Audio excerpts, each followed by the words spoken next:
காணிக்கை தந்தோம் கர்த்தாவே, ஏற்றுக்கொள் எம்மையே போரே. கண்கொண்ட பாரும் கடவுளின் மகனே. என்னுடைய பெயர் ஆரோக்கியராஜ். இந்த பாடலை நான் தான் ஏற்றினேன்.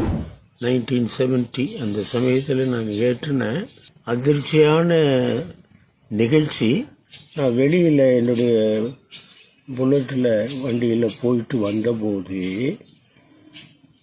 நம்முடைய கேம்பஸுக்கு வந்துட்டோமே, இனிமேல் கேம்பஸுக்கு வந்துட்டால் இதுதான் நம்ம வீடு, இனிமேல் நமக்கு ஒன்றும் நடக்காது. கடந்த பாதை ரொம்ப இருந்தாலும் கூட ஒரு விபத்து நடக்கவில்லை என்றால் இப்போ ஒன்றும் நடக்காதுன்னு சொல்லி ரொம்ப தெம்பாக எங்கள் சாப்பாட்டு அறைக்கு முன்னாடி தான் அந்த ஷெட் இருக்கும். அந்த இடத்துல நான் போயிட்டு இருந்தபோது ஒருத்தர் சைக்கிளில் வேகமாக என்னை இடித்து அவர் விழுந்தார். விழுந்தவர் எழுந்திரிச்சு கொஞ்சம் நேரம் தொடச்சிட்டு போயிட்டார். ஆனால் அந்த சைலன்ஸ் தான் என்னை சுட்டுச்சு. டாக்டர் என்னை சொல்லிட்டாரு, நீங்கள் இந்த காயம் ஆறணுனாக்க இந்த காயம் சுலபமாக ஆறாது, நீங்கள் படுக்கையாக தான் இருக்கணும் அப்படின்னு சொல்லிட்டாரு. நானும் அதே போல் இஞ்ஞாசியாரை போல் படுக்கையில் இருந்தேன். இருந்தபோது தான் எனக்கு இப்படி இந்த மாதிரி இசையில் ஒரு ஈடுபாடு. எனக்கு பேரே அந்த காலத்தில் காணிக்கை ராஜுன்னு வச்சாங்க. ஏன்னா என்னுடைய பாடலெல்லாம் ஏறக்குறைய காணிக்கை பாடலாக தான் அமைந்துடும். கண்ணீரை போல என் காணிக்கை இல்லை.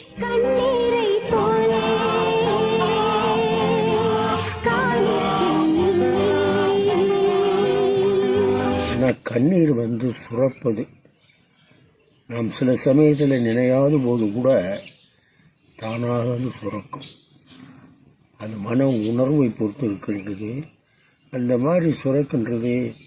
அதை நினைத்து பார்க்கிற போது இந்த மாதிரி இயல்பாக சுரக்கின்றது போல இந்த காணிக்கை பாடலில் என்னையே காணிக்கையாக்க வேண்டும், அர்ப்பணமாக்க வேண்டும், கண்ணீரை போல அதை சுரக்க வேண்டும் அப்படிங்கிற உள் உணர்வு என்னை தூண்டி எழுப்ப உசுப்பி விட நான் இந்த பாடலை அமைத்தேன். இந்த பாடலை நான் கேட்டுக்கொண்டே இருக்கின்றேன். நான் இந்த பாடல் ஒன்றை தான் நான் ஓரளவு மறக்காமல் வைத்திருக்கின்றேன்.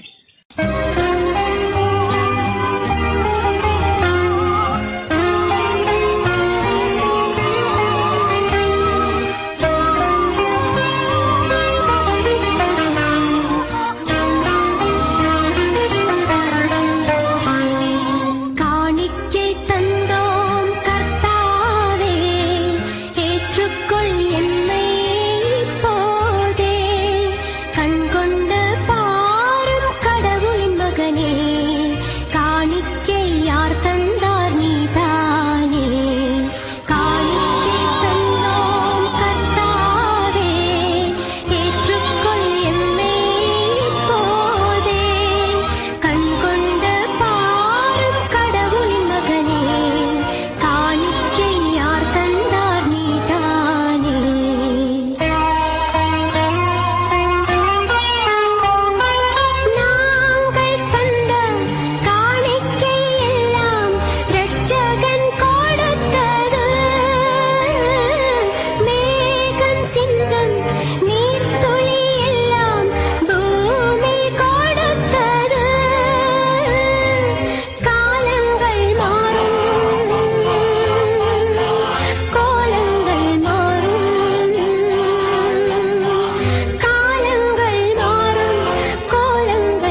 நம்மையை காணிக்கை தந்தோமே, காணிக்கை தந்தோம் கர்த்தாவே, ஏற்றுக்கொள் எம்மை இப்போதே.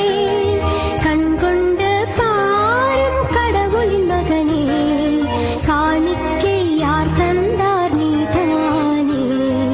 காணிக்கை தந்தோம் கர்த்தாவே, ஏற்றுக்கொள் எம்மை இப்போதே. மற்ற பாடல்களுக்கெல்லாம் என்னால் உத்தரவாதம் கொடுக்க முடியாது. ஆனால் அந்த காணிக்கை தந்தோம் என்ற பாடல் மாத்திரம் என்னை அடித்தாலும் உதைச்சாலும் மனதில் எவ்வளவு ஆழமாக பதிந்து விட்டது என்றால்